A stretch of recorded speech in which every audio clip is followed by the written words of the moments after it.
What's going on, Paisanos? V here, and today we're showing you another matchup with Shaddoll Invoked versus Burning Abyss, basically PK Fire, new revision of PK Fire.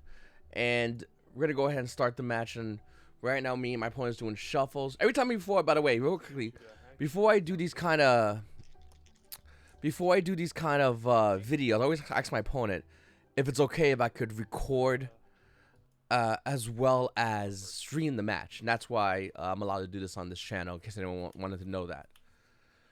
So we're about to start the matchup, and once again, PK5 is a bit of a tricky matchup due to the fact that they play a little bit of back row, a little bit of mid range, and that's where we play mid range. We don't really play as much back row as much as we play mid range, so it's definitely a little bit of tricky of a match. And you hold a card like Ash Blossom and Joyous Spring, it's really situational when you can resolve it, because there are certain cases where if you ash or don't ash, they're still gonna do their plays. Really depends on the circumstance. So I'm really confused right at the gate.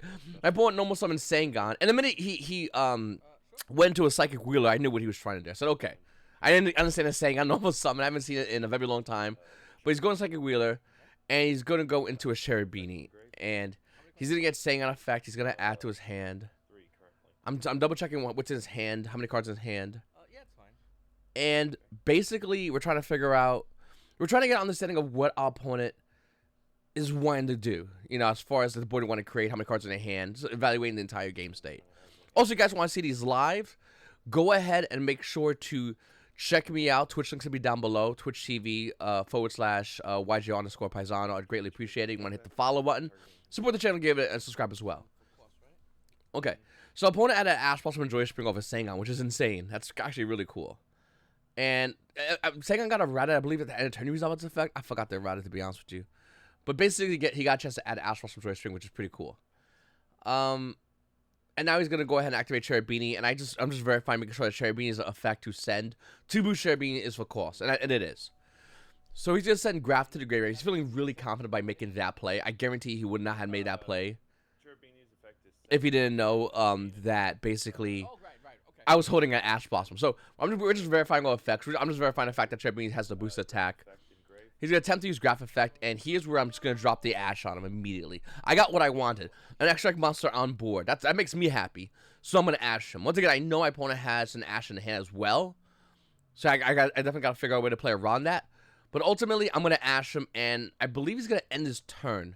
And Ash is really good, and this is what I talk about, like, well-timed cards. Now, of course, had he had other cards, he could have kept going, kept playing, kept going. By him adding Ash Blossom with Sangon, by him sending Graph, that kind of told me that his hand wasn't as good, because you really necessarily wouldn't do that. So he's gonna set one card back row, face down, and we're gonna draw for our turn. And once again, it's all about establishing cards. How many in hand, your graveyard, your field. So this is really big for us, because we're going to be able to activate Magic Meltdown and just get a lot of free advantage. He's going to immediately attempt to Ash it, but we don't even get... The thing is, like, if your Meltdown gets Ash, that's actually really good. If you guys are playing against the Shaddoll Invoked deck, if your opponent has... like, if you go to... If your opponent you're playing is playing the Shaddoll Invoked, if they activate Meltdown and you Ash that, you went neg. Because every time I Fusion Summon now, I'm going to do it for free. If I have Aster in hand already, I'm going to get my Invocation. You would normally wait for Alistair, because Ash does nothing to Meltdown, because, I mean, yes, you would stop us from getting one Alistair, but if we have one in hand, one of three in our hand, it does nothing, okay? You really want to Ash the Alistair and hope they have Invocation, in which most Invoked Shaddoll players play two of. So I had Invocation in hand, I'm going to activate it from my hand, and I'm going to send two cards to the graveyard. So we're going to send a Squamata and Beast, which is huge. I'm going to go right into a window. We're immediately putting him out under the lock. And we're going to get some value right off the gate. Once again, it really wouldn't have mattered in the grand scheme of things. He activated Meltdown. We got Alistair. We could have did our Alistair play, but instead of doing an Alistair play, you know, having Alistair on board, he ashed the Meltdown. But I'm telling you right now, like, if you're playing against that player and you ash a Meltdown, you're just asking for your opponent to summon that Alistair on board. You're asking for your opponent to go ahead and just blow you off the water. I don't recommend doing that. I think that's the worst thing to do. There's a lot of plays in which Ash doesn't really do much. You really have to time it specifically. It's not easy. I'm not saying it is easy. It's very difficult because you don't know whether or not your opponent already has Invocation, Alistair in hand. You know what I'm saying? So here's where I'm just trying to get value. I'm trying to see how many cards in his hand. I'm trying to get value, and we're trying to lock opponent out from summoning too much on board, which they can still do, by the way, due to the fact that this is once again PK Fire. Okay, so if that's a trap card to negate my guy's effect, my winner's effect, it's definitely gonna put us back. So once again, we're just gonna try to add as much value as possible. And then I'm going to go ahead and activate Shaddoll Fusion. Once again, you wasted the Ash. Shaddoll Fusion becomes free. Now, to be honest with you, had he not done that, had he not Ashed my Meltdown, I absolutely 1,000,000% would have went into a window. I'm sorry, not window. A Mechaba first. And I obviously had Shaddoll Monsters in hand. And then activate Shaddoll Fusion. So there was no... Either way, he was kind of screwed. But that's only because of the circumstances of me having Ash from Joyous Spring. So right now, I'm going over within his graveyard. Because we're going to go Shaddoll Fusion over here. We're going to try to just do a lot of, we're going to try to do a lot of ways to basically put him down. He doesn't have many cards in his hand, and we're going to leave it like that. So, I'm just verifying over the monster effect of Cherubini when it goes to the graveyard. I know it has a protection effect, but I don't know if it can save itself or how it can save itself. It can basically. Its attack is now down to 500 attack. So this is great news for us. And this would have been a lot harder had our opponent decided to go like a Dante, but ideally you go Cherubini to send for course to gain value. Once again, by him doing the Sangon play, and us doing nothing, he kind of felt a little more comfortable. And that's why you don't necessarily want to shotgun Ash immediately. A lot of players like to do that. I personally don't. So now we're go in Shaddoll Fusion. We're going to be resolving multiple effects. And I'm taking that Graph out of his graveyard. That's number one. 100% Graph has to go. We're going to Dragon pop his back row. And Aquilon's going to blank his monster, his Cherubini. I let him have Ash in the graveyard. And the reason why I did that, by the way, even though we have Ash, because later on in the game state, let's say somehow he banishes our Ash. And this is where he activated a trap card to target Cherubini. We're going to verify it. I'm going to change up in a second. Once we're going to have Meltdown on board, we're just going to... Is Magical Meltdown currently... Yeah, someone chimed in, said Magical Meltdown. I think the judge chimed in, said Magical Meltdown's on board. So he would not be able to activate that trap effect in his graveyard. Right, so Magical Meltdown, once again, it stops your opponent from really responding, that's why Magical Meltdown is such a broken card. But yeah, no, I left Ash on his board because later on I can make Perka Trio. And if somehow he got rid of my Ash, I can still have access to Perka Trio. Unless he somehow banished my Ash and his Ash. Can it happen? Sure. Well, is it consistent? Not really. The rest of the monsters in the graveyard I really didn't care about. It just had ability to have access to Perka Trio later on in the game state. Due to the fact that we don't play Salamangreat Amirage is a big deal for us. That's why we also play Ash Blossom. It's also another great card. So he has nothing on board. I'm just going to verify my graveyard real quickly. I'm going to offer my cut to my opponent. And we're in such a dominating position. We got Shaddoll Fusion, which we get access by the death of Winda. We got Aquilon, which gives more advantage. We got a back row. We got a monster face down. We are looking good right now. And opponent has 3 cards in hand. And this is all because of more of a well-timed hand trap, as well as our opponent who didn't realistically time his hand trap as well. But then again, once again, we did have a really good hand this game. I can't say we didn't. We had a very good hand this game. But that's what it is. So I think our opponent is going to go ahead and scoop it up. I could be wrong, though. Once again, he is on the window. So I think he's just verifying what he can or cannot do. Okay, so he's going to double set, and I believe pass here. Okay, that's fine. We don't care if our opponent does these kind of like double set passes. Even if they exchange evenly with us, we're in an okay position. So what I'm going to do is I'm going to activate Shaddoll. When I first read Shaddoll, I really didn't like the card. I thought the card was terrible. I felt like the card was way too slow because the format at the time was way too fast. Looking at it right now in this meta, I think the card is at the speed of which it could easily be at pace with this meta, and I really like it a lot. I think Shaddoll is really, really good meta. Okay, so what we do is I believe we set a dragon face down, and this is my way. Basically, I'm gonna flip dragon immediately, and if he has torrential, he has torrential. I'm still gonna get a ton of advantage, ton of value. I don't care. But he has an E-Telly, and that's totally fine, you know. That's his only special summon. So the judges is verifying whether or not that I special summon his monsters after the summon a window.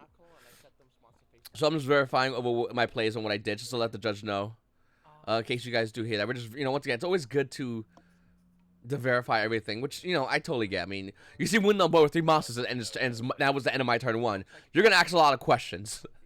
But anyway, so that was the last special summon. So what we're going to do is I'm just going to verify his monster's effect once again.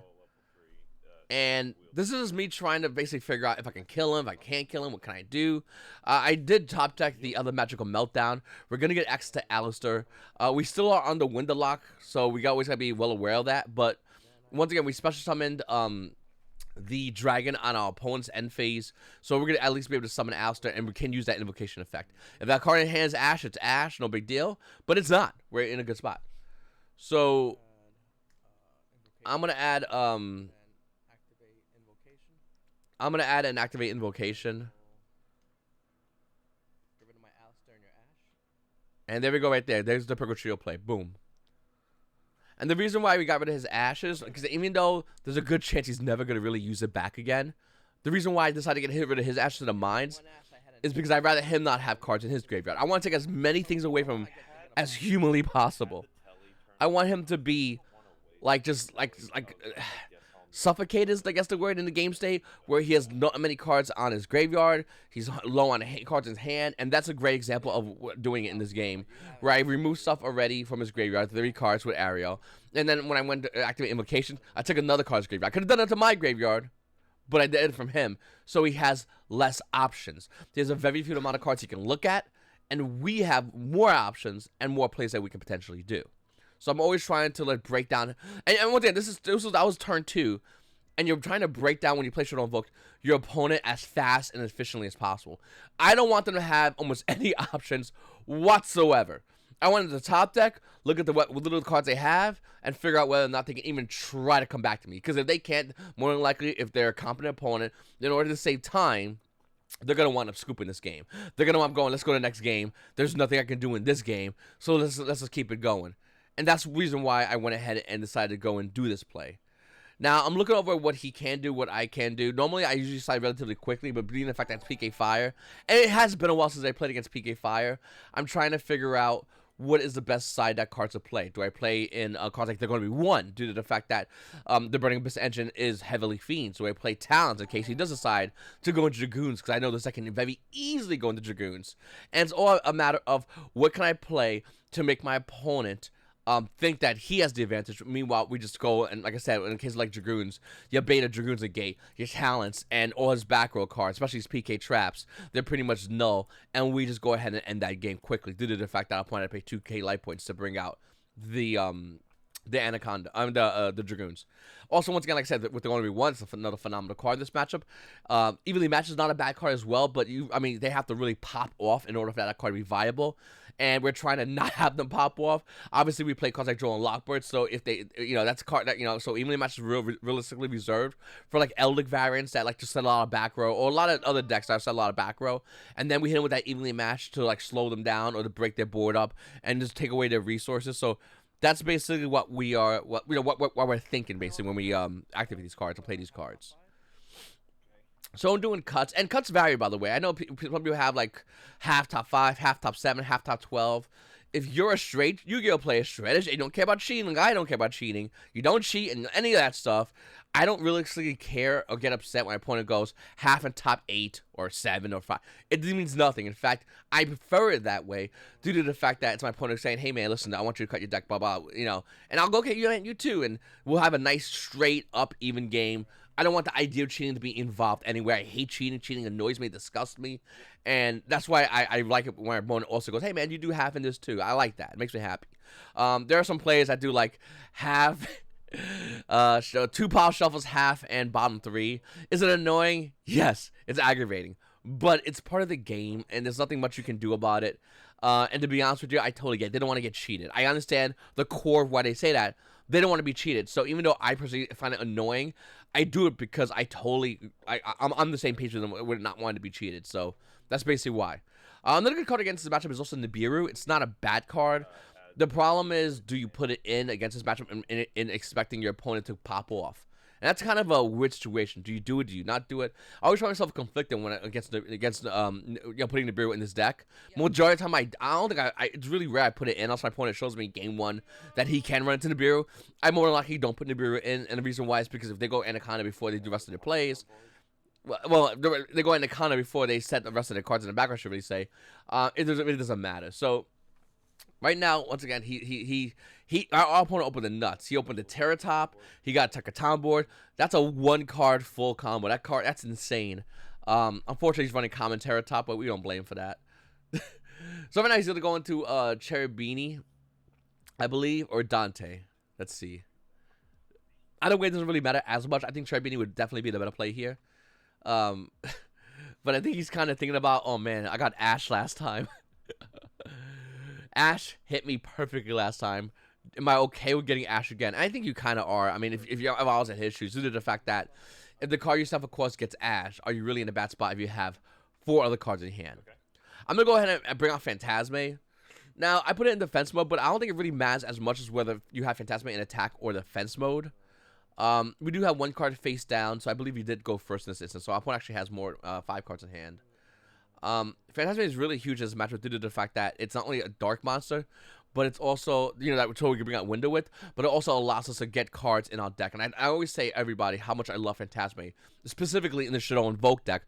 Well, due to the fact that just simply you can get Phantasme to get you better cards. You know, not only can I get better cards in case that's an El Shaddoll Fusion face down or Super Poly face down, I can get better cards in case you don't kill me, which Phantasme helps prevent you from being just whacked out.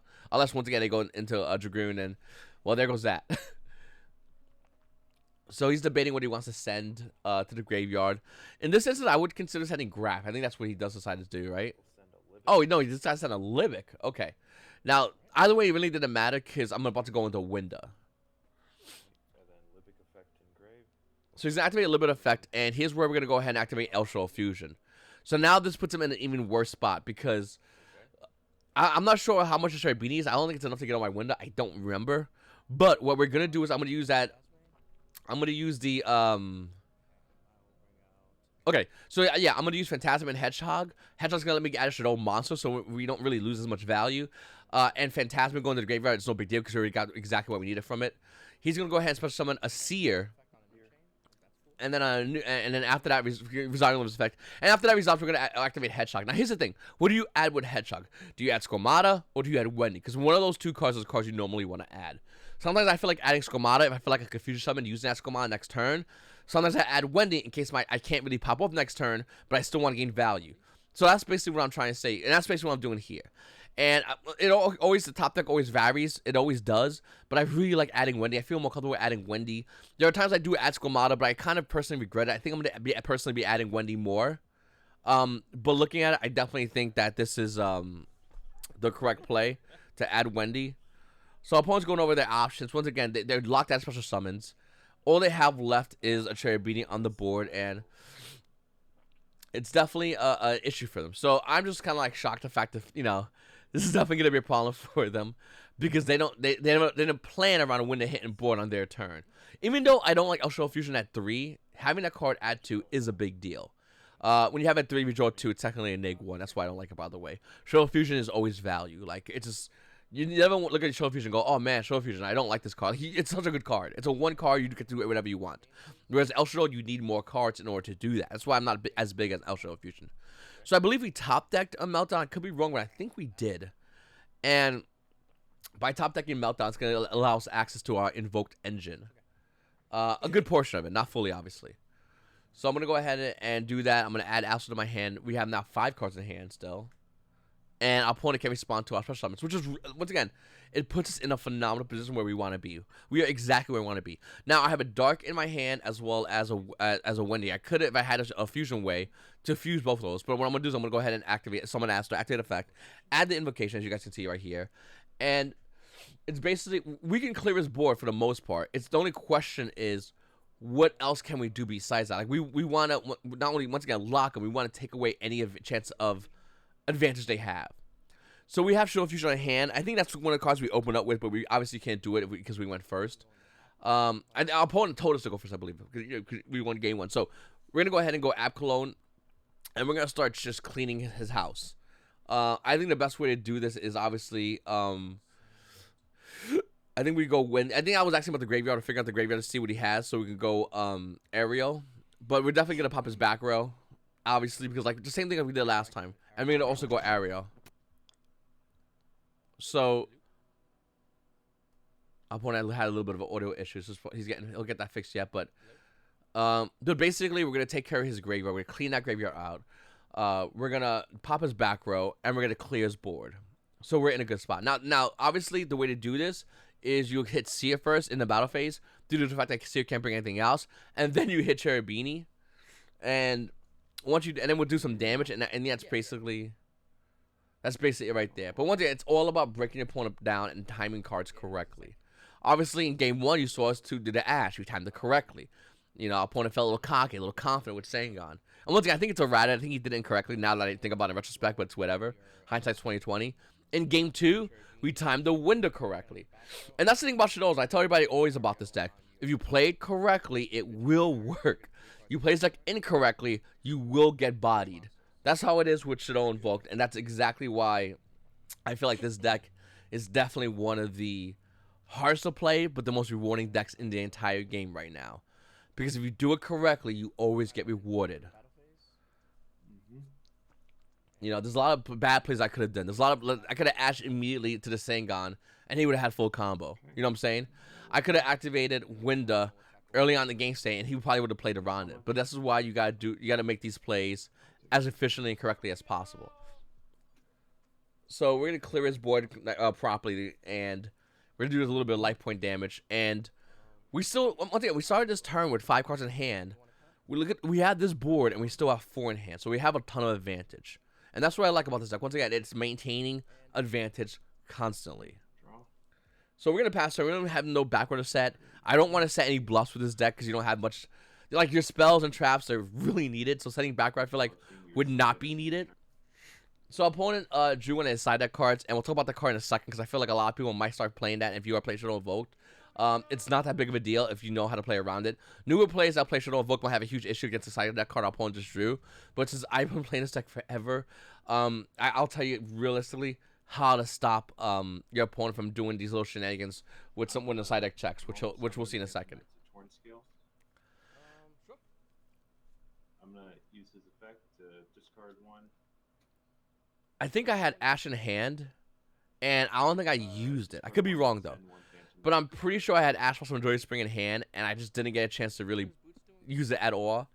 And it kind of sucks, because I really wish I did. I really wish I Ashed and stopped them. These are one of the plays, though, I feel like I definitely missed. I could be wrong. I'm pretty sure I had Ash from Joy Spring in hand. And instead of stopping his play, I let it go through, and it allowed me and my opponent to play more Yu-Gi-Oh! Against each other. In which, to be honest with you, had I played it even more correctly, the game would have been over even earlier. And that's really important when thinking about it and thinking about your matches. What you could you have done to end the game faster? And right now, like, I'm not really thinking about it as much because I'm a little bit worried about the current game state. But I absolutely 1,000,000% should have stopped there. Once again, I still have Ash in hand, and everyone's gonna be able to do a lot of plays that I allowed him to do. That was totally on me. Like I said, when the Shaddoll invokes, the majority of your misplays, your mistakes are on you. The deck doesn't really lose. It rarely bricks. Your losses are you. Your wins are you. And that basically what encapsulates the Shaddoll Invoked deck right now. It's all dependent on you, the player. We can say that a lot of decks, but there's a certain cards your opponent plays, like hand traps, that just shut you down for the turn. You know, you can say that about, like, Tri-Brigade, but if you get Lancia, what are you going to do? You don't have, you can't outplay a Lancia. You know what I'm saying? We talk about, like, Dragonlings, but your opponent flips still going to be 1. What are you going to do? You can't outplay a Floodgate if you don't have the answer to the Floodgate. With Shaddoll Invoked, there are a lot of things you can do, and almost no Floodgates in the game that can really affect you. And that's why I love and respect this deck more than any deck in the game right now. And this is why I constantly say this is the best deck in the meta, depending how good you are. If you want an engine to roll hey man, Dragonlings is a phenomenal deck. It is arguably one of the best decks in the game. That engine will carry you. But you run against a Floodgate, unless you have the answers or a path to the answers, you're gonna pass turn and get bodied. And it's not gonna be your fault. It's just because your opponent had something that you didn't expect. So anyway, opponent's gonna pass turn. We know one of the cards face down is the thing that negates monster. Oh my god, I'm stuttering now. It's the Fan-Light Fogblade. So we know that 100%. And I was just going over early in the game stage. You guys can see, look at my graveyard, analyzing his graveyard, looking at what's in his hand, actually attack with his monsters. We know what his monsters wants to do, and we're trying to figure out what we can do.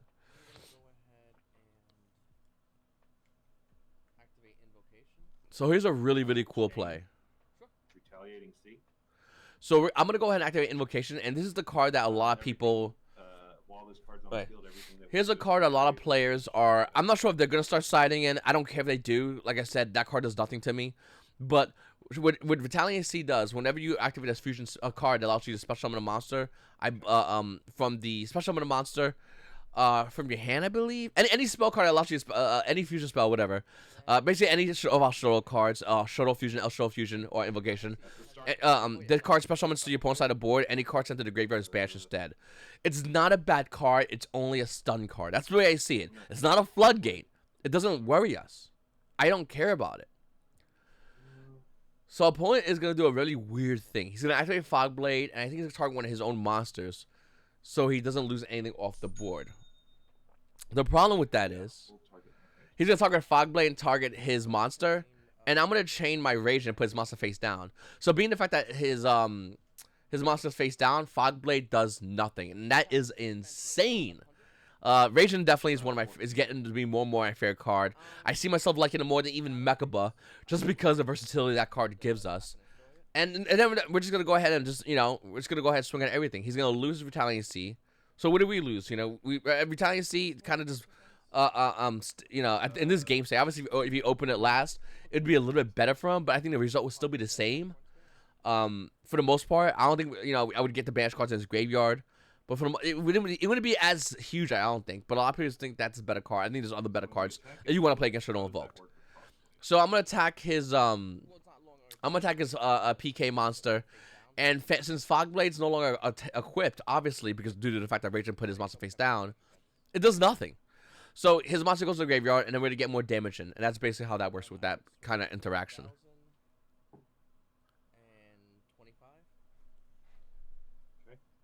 So the opponent's going to take damage. We're not out of it yet, but Raging is a huge card. Also, another little fun fact, what I would have done had my opponent not force me to proc my Raging effect early, I would use Raging to set my Alistair face down. The reason why is because whenever Alistair's face up, we can add Invocation from the deck to my hand, which is absolutely broken. Like, we just go end phase, Raging, specifically end phase, Raging effect on Alistair, puts out Alistair face down, puts our opponent back even more so, because now we don't necessarily need to summon another Alistair in order to add Invocation. We just flip out Alistair and get value. So that's what I like about the card. Opponent's gonna go ahead and activate Reinforcement of the Army. I thought I had Ash in my hand, but evidently I'm wrong. Opponent's gonna go ahead and activate Reinforcement of the Army. Once again, he's still on the window lock. We still have Raging on board. We have a lot. Now we have two basically passive interaction and one way of blocking our opponent. Obviously, with going into I think I was just getting the link. I know a lot of people, whenever I do remote those on live stream, ask me for the link for whatever locals I'm playing in if they want to check it out. Guys, there's a lot of great locals. Check my Discord out as well. I have a link to a lot of great locals in my Discord as well, in case you guys are interested in checking that out as well. So our opponent is just really, the pathway to victory for our opponent is almost non-existent. I think you would need maybe a Dark Will No More to even start you getting back on track to mount the comeback. But our opponent basically scoops it up. He sees that there's no way around it, and that's basically the end of that, guys. That's basically the end of that game. Now listen. Obviously, we maintain advantage throughout the majority of these games, but there was a pathway for our opponent to stop us in every single part of the game. There is an alternate universe out there in which we get bodied if we play incorrectly. Okay. Alternatively, if I was to lose this match, there's this universe. I don't know why I'm going alternate universe. I like it a lot. There's this universe in which we played correctly and won the game. So once again, I keep saying it. I'm going to say it again. If you are looking to play Shaddoll Invoked, please keep this in mind. A majority of wins is because you earned them. A majority of losses is not always necessarily the deck. In fact, it's almost rarely ever the deck. It's a majority of it's going to be you making a misplay. Anyway, guys, I really appreciate you guys watching these videos. I thank you so much for hitting the subscribe button and the like button. Also, if you want to see me on Twitch where I play these matches live, go ahead and check me out on Twitch. Links will be down below. I'd greatly appreciate the support. Hit that follow button. If you want to subscribe and support the channel, I'd greatly appreciate that as well. It's your boy V, and YGOPaisano. YGOPaisano, have a great day.